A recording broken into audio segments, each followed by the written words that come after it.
بسم الله. نعم اقرب. عليكم السلام ورحمة الله. اقرب، أنا ما أنت بعيد عني. الجماعة إيه؟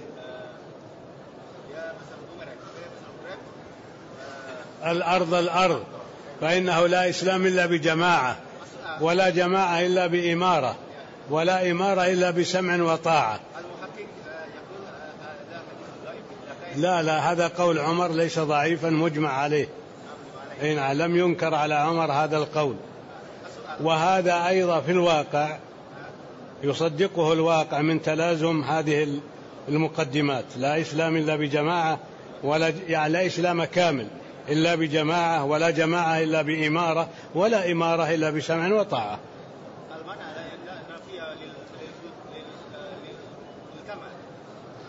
لا إسلام، لا إسلام كامل. نعم. تابع الأذان بعد الأذان. الله أكبر.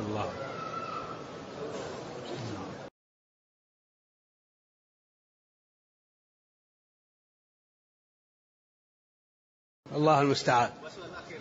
نعم. ما هو أنت قلت لي واحد، سؤال واحد.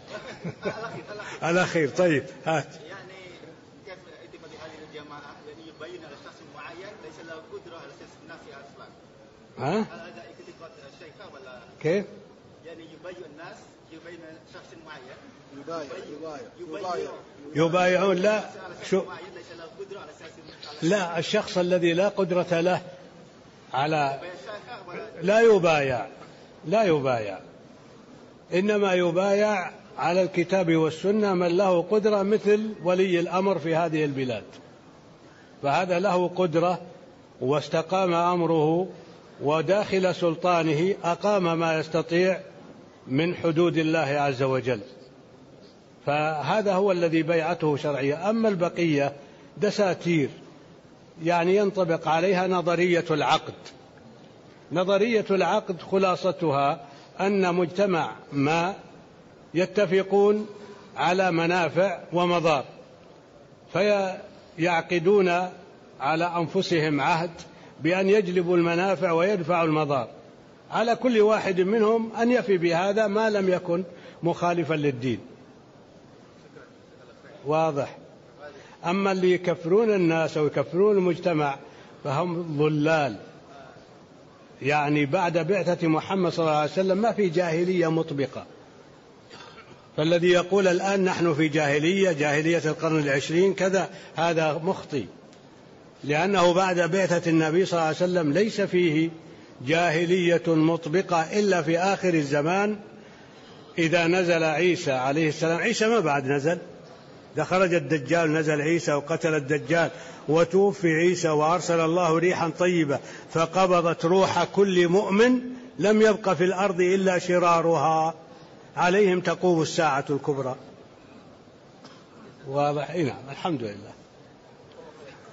وأنت؟ نعم. أرض.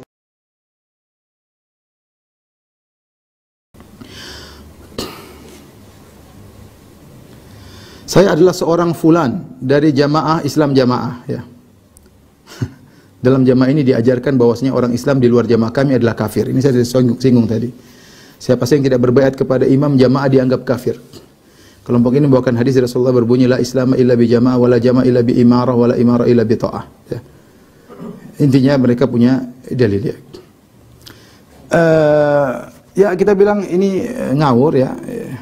Ya ini Rasulullah ini kalaupun hadis ini sahih, maka ini maksudnya adalah kesempurnaan Islam adalah dengan taat kepada pemimpin, bukan berarti kalau orang keluar dari kepemimpinan maka dia kafir, ya. Nabi mengatakan man mata wa laysa ala unukihi bai'ah famata mitatan jahiliyah. Barang siapa yang meninggal dan tidak punya baiat, itu tidak taat kepada penguasa, tidak menganggap punya penguasa, maka dia matinya seperti mati orang jahiliyah. Bukan mati jahiliyah, mati kafir. Ini sebagian orang salah terjemah.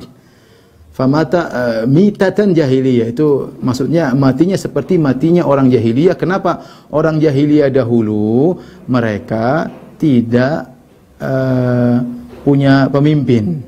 Mereka hidup senang bebas, masing-masing jadi pemimpin sendiri, tidak mau, dan mereka bangga kalau bisa tidak dipimpin. Mereka bangga kalau tidak bisa. Mereka bangga kalau bisa berperang keluar dari kekuasaan orang lain. Maka itu sifat jahiliyah. Di antaranya yang keluar dari bayat orang Khawarij. Khawarij yang tidak dikafirkan. Khawarij yang benar-benar bukan cuma keluar dari kepimpinan Ali bin Abi Thalib, bahkan berperang, bahkan membunuh orang-orang, itu pun tidak dikafirkan oleh Ali bin Abi Thalib. Terus kita yang tidak bayat sama imamnya kita dikafirkan. Imam mereka juga mana imamnya? Pantas nggak jadi imam? Coba bayangkan kalau ada 5 imam, saya jadi imam, dia punya imam. Sekarang kalau saya bikin saya jadi imam, berhak nggak? Mana? Adu-aduan saya dengan imam dia, mana lebih hebat? Terus ada imam lagi ketiga, mana lebih hebat di antara kita yang berhak lebih jadi imam? Ada imam keempat. Terus kalau begitu caranya rusak. Ini namanya bayat yang bid'ah, yang tidak pantas. Gimana membayat sama imam dia? Imam dia negaranya tidak punya, negaranya sembunyi-sembunyi, ilmunya nggak ada. Ya. Mengkafir-kafirkan orang tidak bayat sama dia saja kita tidak tahu. Imamnya mana? Kemudian surga dan neraka digantungkan kepada imam yang seperti ini. Ini jamaah bahlul seperti ini, hati-hati ya. Tinggalkan jamaah seperti ini, sesat dan menyesatkan. Ya. Gimana? Coba untuk bayangkan satu dunia, surga dan nerakanya diikatkan dengan imam dia. Imam dia ini mana? Kita nggak ada yang kenal. Punya negara nggak? Punya polisi nggak? Kemudian kalau tidak bayat sama jadi orang kafir.